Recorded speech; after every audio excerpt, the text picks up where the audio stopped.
Hey everybody, and welcome back to another episode of Giants Chatter. I am your host. My name is Jesse Flora, and I came decked out in my Giants gear today. My daughter even made me this little bracelet with Giants colors.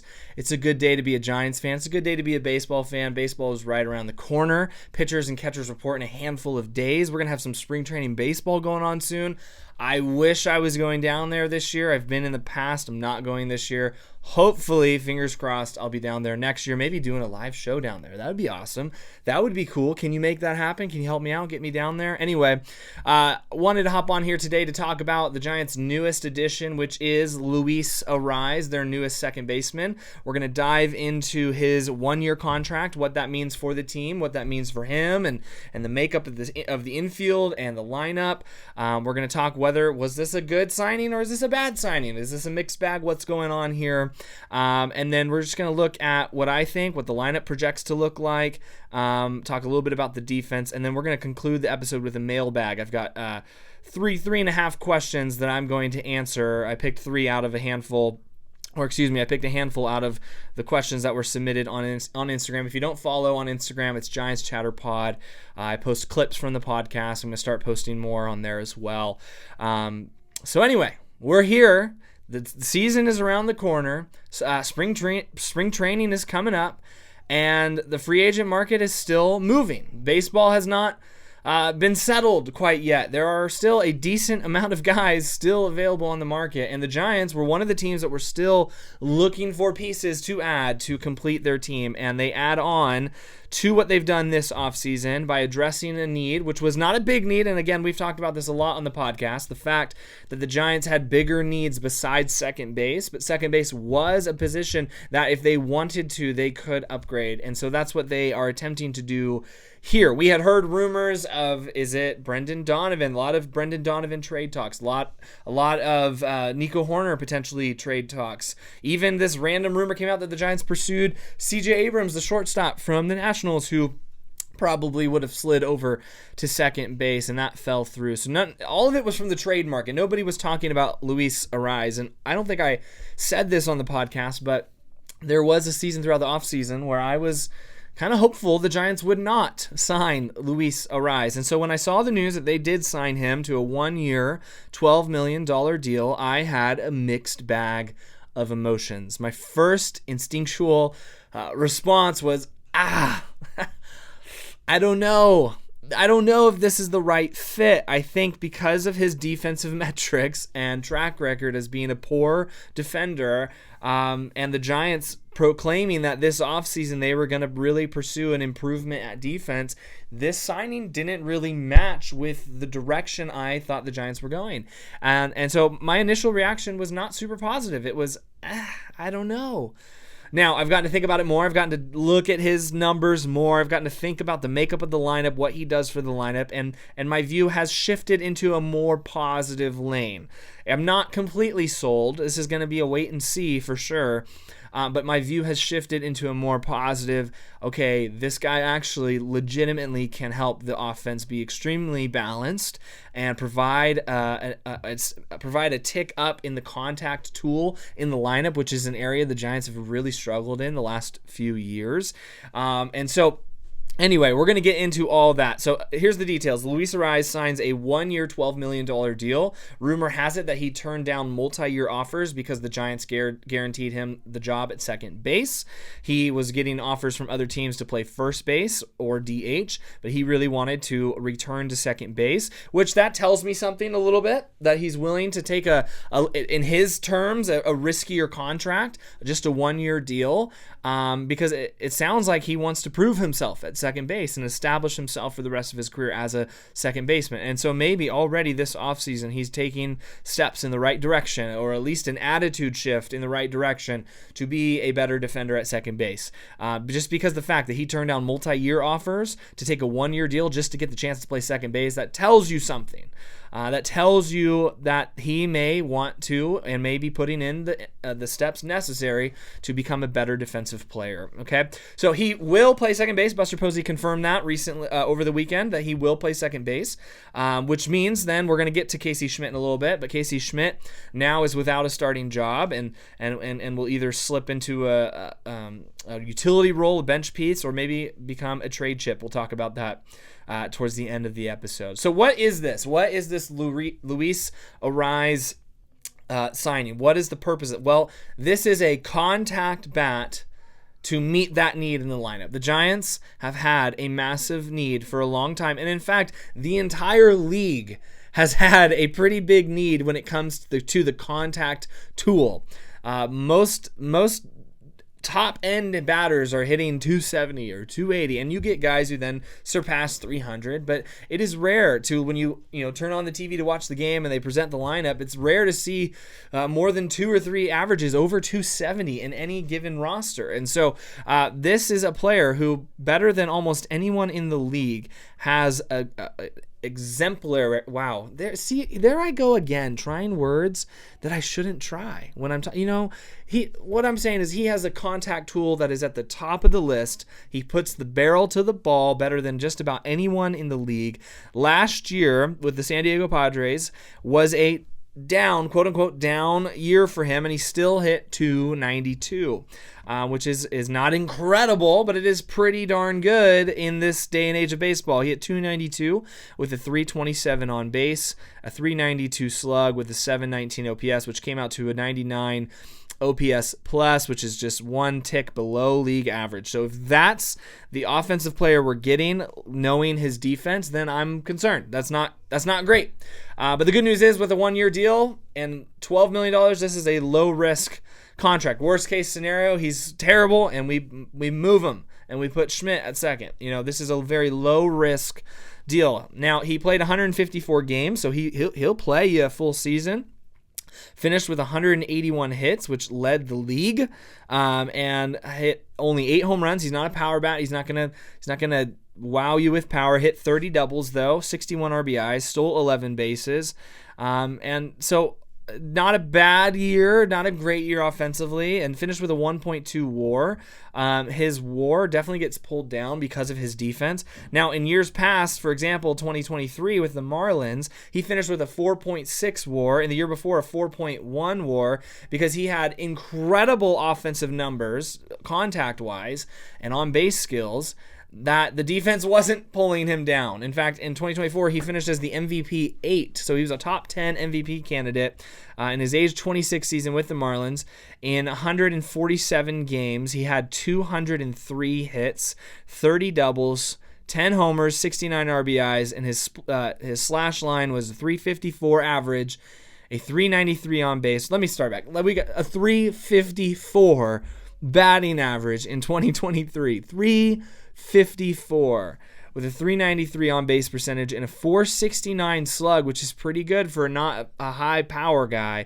And that came out to an 861 OPS with a 128 OPS plus. In fact, 3 years in a row from 2022 through 2024, this guy, Luis Arraez, won the batting title. His average in 2022 was 316, 2023 was 354, and 2024 was 314.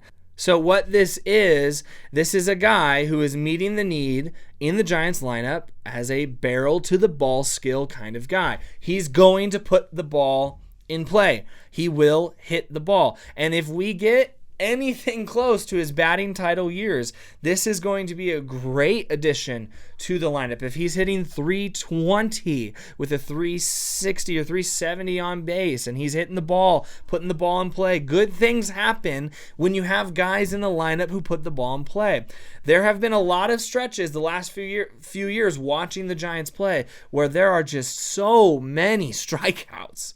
So many bad at-bats where they're not even putting contact to the ball at all. They're taking bad swings on bad pitches, taking bad swings on good pitches, or watching good pitches go. This is the kind of guy the Giants need to balance out their lineup. What this is not, what Luis Arraez is not, is a defensive stud at second base.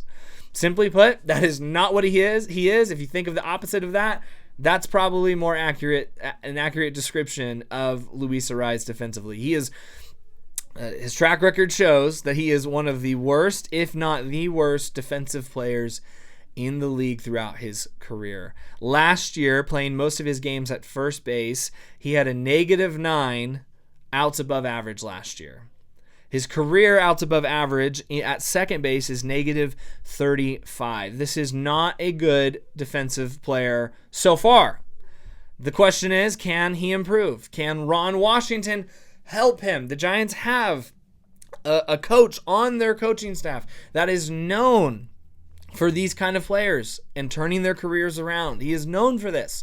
He is known as an infield coach who can turn people's defensive skill sets around. Now, I'm not expecting him to all of a sudden become a Gold Glove second baseman. No, we don't need that from him. Can we get him close to sniffing league average? That's all we ask. Can, instead of a -9 or a -8, can he be a -2 outs above average? Could he be a league average defensive player? If he gets close to that, then amazing. This is great. The second base position, you would want someone who can play a good second base, but you don't need a superstar at second base. You don't need your best defender at second base. If you've got a good shortstop and a good third baseman, they cover the left side of the infield. You just need a decent second baseman and a decent first baseman. You don't need studs on the right side of the infield. And the Giants have studs on the left side of the infield in Chapman and Adames, who are both highly above average defenders over there. The right side is not as crucial for you to have great defenders. Now, I love a good middle infield pair. Back when we had Crawford and Panic, it was so fun to watch them turn it because they were amazing. They both had incredible defensive skill sets. This is not going to be the case with Luis Arraez at second. Now, the Giants signing Bader in center field improves the defense and addresses the main area of concern, which was the outfield defense. That outfield defense was the worst in the league last year. Bringing in Bader solves that problem. So the outfield was more of a concern than the infield. So putting Arraez at second base does not mean you're forfeiting your desire to become a better defensive team. You really, hopefully, addressed that need in the outfield with Harrison Bader and with moving Lee to right field. And we talked all about that in the last episode. But hopefully, your outfield defense is at another level now. The defense of the infield was pretty good last year. And so hopefully, Arraez can just match some sort of level of just below or at, in a dream world, league average. Can Ron Washington help him? Now, the interesting thing is the Giants were trying to trade for C.J. Abrams. C.J. Abrams had a worse outs above average last year than Luis Arraez, albeit this was at shortstop, so it's different stakes, different level than first base or second base. But he had a -11 outs above average last year. And so it's not like Abrams was going to be this defensive superstar over at second.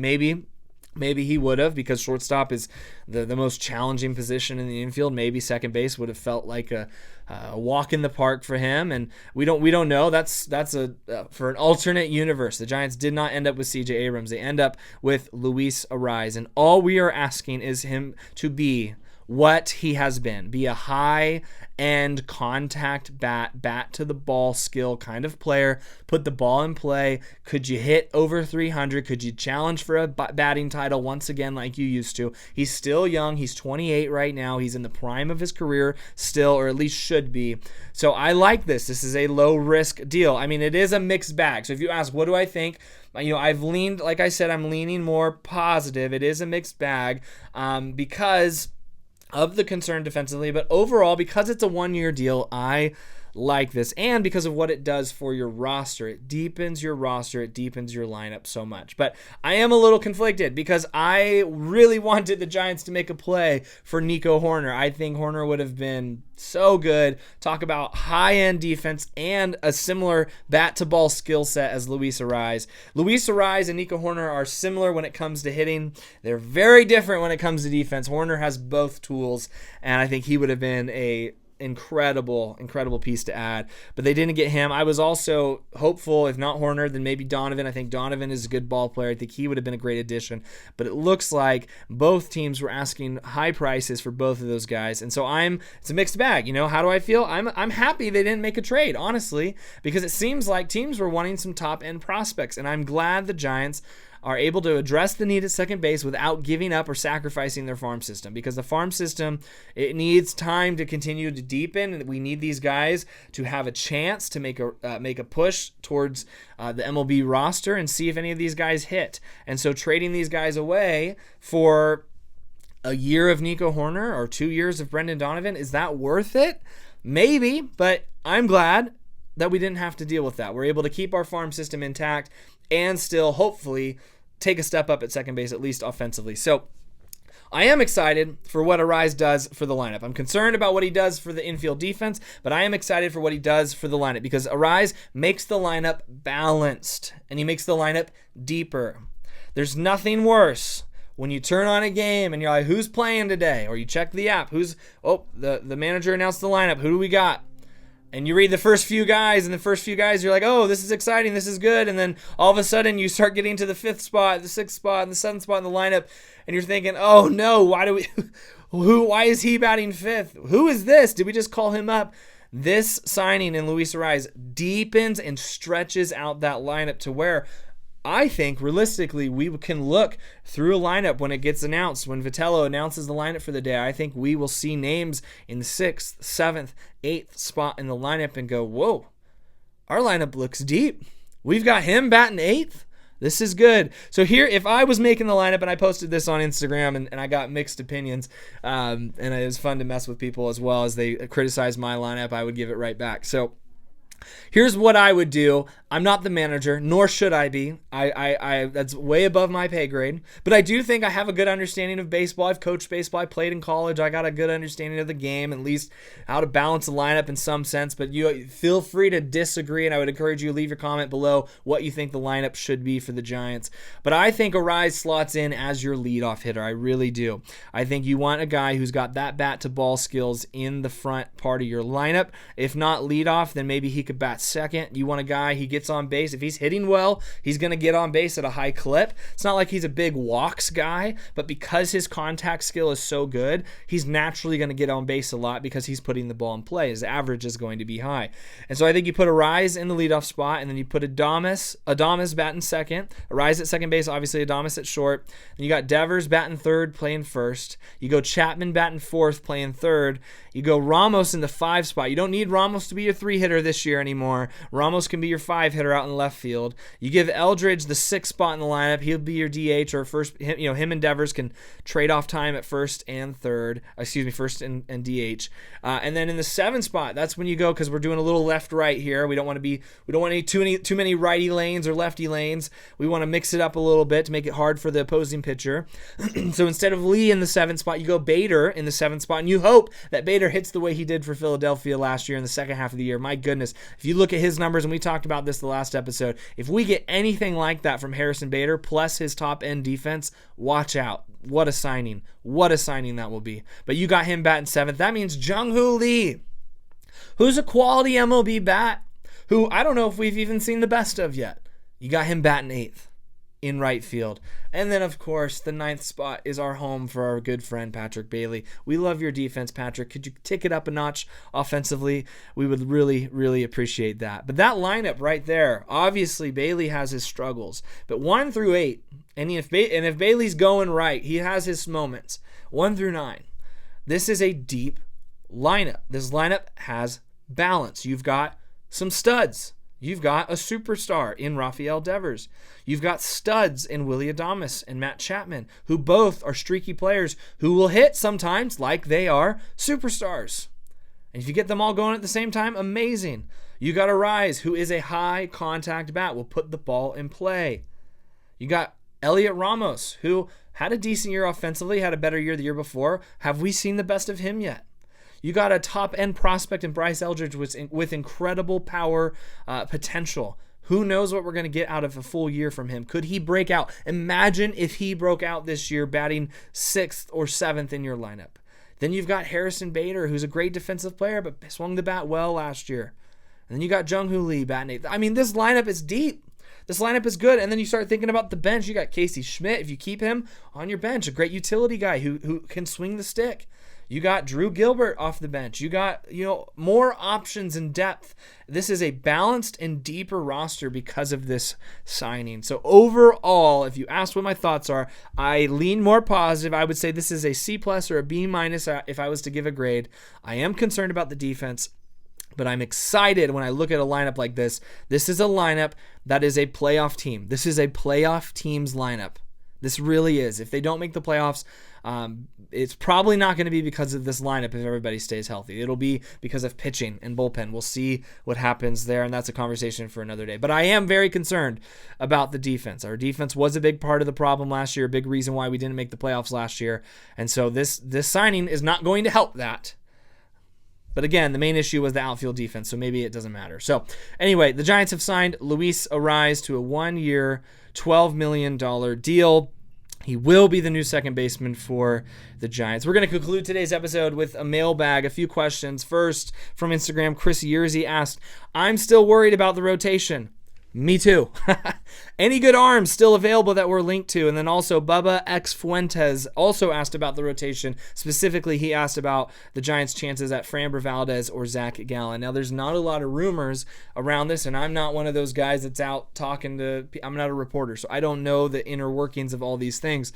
But I do know that a couple people have linked the Giants to Framber Valdez more recently.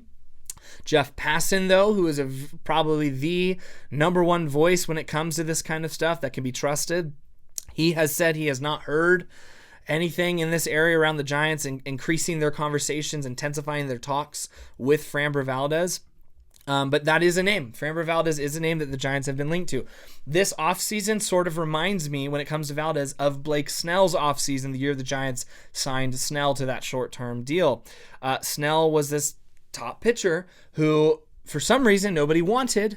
And at the end of the year, right as we went into spring training, the Giants grabbed him for a very low-risk deal with an opt-out because his options were very low. I could see something happening with Valdez the same way. Now, Valdez has a track record of not being the best clubhouse guy, and that could be hurting his chances this offseason. Teams may be concerned about signing him to a long-year deal in case, man, you're not a fit. We need to get rid of you. This is a risk for a team to take somebody on who has this sort of track record. So much so that Valdez has been making videos for teams to try to convince them he's a good dude.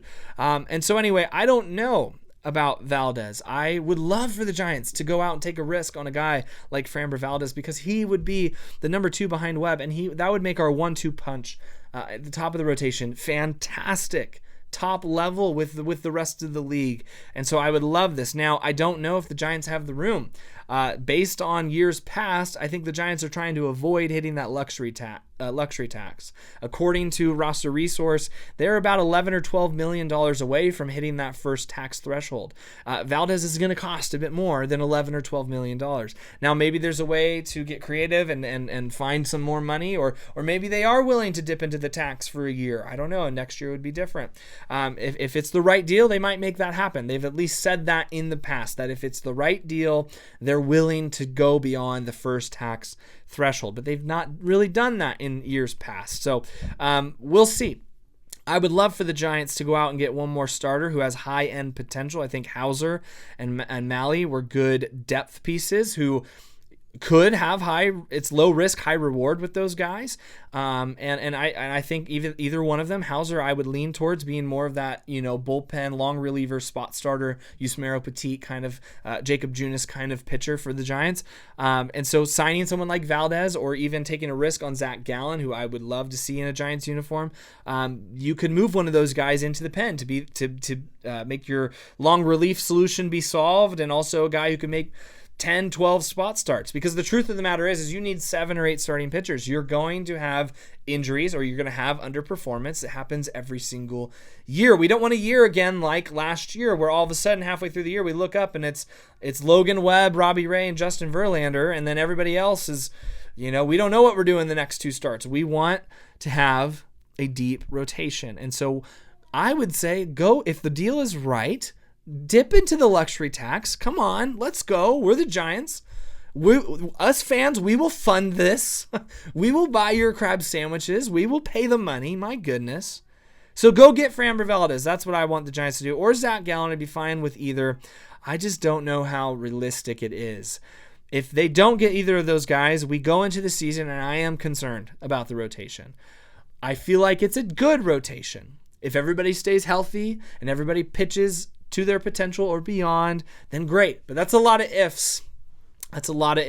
And now they do have more depth with the young arms than they have in years past. And maybe Birdsong's going to bounce back this year and be the guy we thought he was going to be. And I don't know. And so maybe they're not wanting to go get someone like Valdez or Gallen because they believe that Birdsong or Wisenhut or Tidwell or McDonald there's a lot of young arms that could slot in and maybe become studs that we aren't aware of right now. And so maybe that's their plan. So I'm not sure what's going to happen. I'm curious.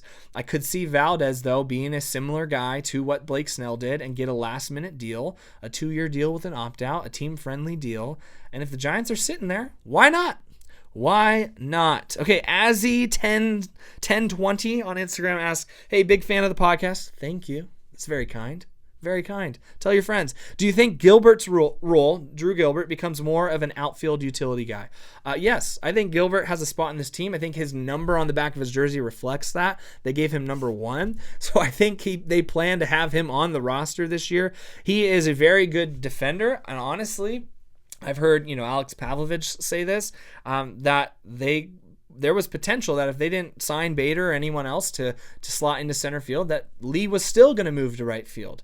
And that Gilbert would have been the center fielder because Gilbert is a great defensive outfielder. He had a great year defensively in the time he spent in center field. And so I think Gilbert is a great guy to have off the bench, not only for his clubhouse presence and what he brings to the team through vibes alone and chokeouts alone with Matt Chapman. I would miss that if that was gone. That sounded weird. I apologize. But anyway, he's fun to watch. He's a good player to have on your team for those reasons alone. He's a high-end defensive outfielder, and that's a key guy to have, especially when you have someone like Ramos. If Ramos is having a bad year defensively like he had last year, then maybe we put Gilbert in left field in the 8th inning as a defensive replacement. And Gilbert can also, he's got potential with the bat. There were moments last year, but overall didn't finish super well for him, but he's got potential with the bat. So yeah, I think Gilbert's the 4th outfielder. I really do, and I think he's going to play a role. I think because people are going to get hurt, he's going to get a decent amount of playing time. I think we'll see him with a couple 250 at bats, and he'll pinch run. He'll be a defensive substitution late in the game. I think he's going to play an important role on this team. I really do. So yeah, if you're a big Drew Gilbert fan, don't worry. I don't think the Harrison Bader signing means he's going anywhere. All right, and the last one from Micah Spencer 15. He asks, who is someone we could potentially trade Casey Schmidt for that would improve our squad? That's a great question. My gut reaction is please don't trade Casey Schmidt, because I love having someone who's as good as him coming off the bench, someone like him to be a utility guy who can play all 4 infield positions. Shortstop, he can do it. It's going to be a step down from Adames, but if Adames gets hurt, Casey Schmidt can play all 4. Now, we've got other guys as well, like could Christian Koss make the team? Koss had a decent year last year. Is Tyler Fitzgerald going to have a bounce back year? So maybe we don't need Casey Schmidt. Maybe you're right. We don't need Casey Schmidt. And a team might look at him and want him. They might have a hole at 3rd or at 2nd and say, we want him. He's got some potential, and he's never really been given the chance to just play. And I think to answer your question, who could we trade for? I don't have a specific name. I just have a role. Bullpen. The pen. I am concerned, and we're going to talk about this in a later episode as we go along the offseason and spring training. I'm worried about the bullpen more than any part of this team. I think the signing of Foley was good, but he's not going to be healthy until June or July. I think he'll be the closer if he comes back healthy. But what are we going to do in the front half of the year? It's starting to look like Ryan Walker might be our closer, and I'm concerned about that. And so if Casey Schmidt could somehow be packaged in some sort of trade that gets us a high-end late inning reliever, I'm all for that. Now, I would love to have Casey Schmidt on our team just because I think he provides versatility, and I think he's a good bat, and I would love to have him because I think depth matters, and again, depth is undervalued in the league. Teams that are deep, have deep rosters, go a long way.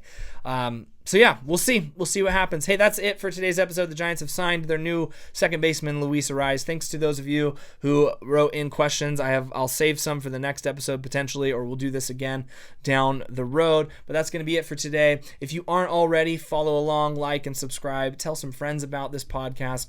My goal is not to just become this big podcaster. I'm doing this for fun and for the love of the game and for the love of the Giants. But I've just noticed a need. that there needs to be more Giants podcasts that are high energy and fun and fan focused. And so that's just what I'm trying to do. So anyway, I appreciate you watching, appreciate you listening. We'll see you next time. Go Giants.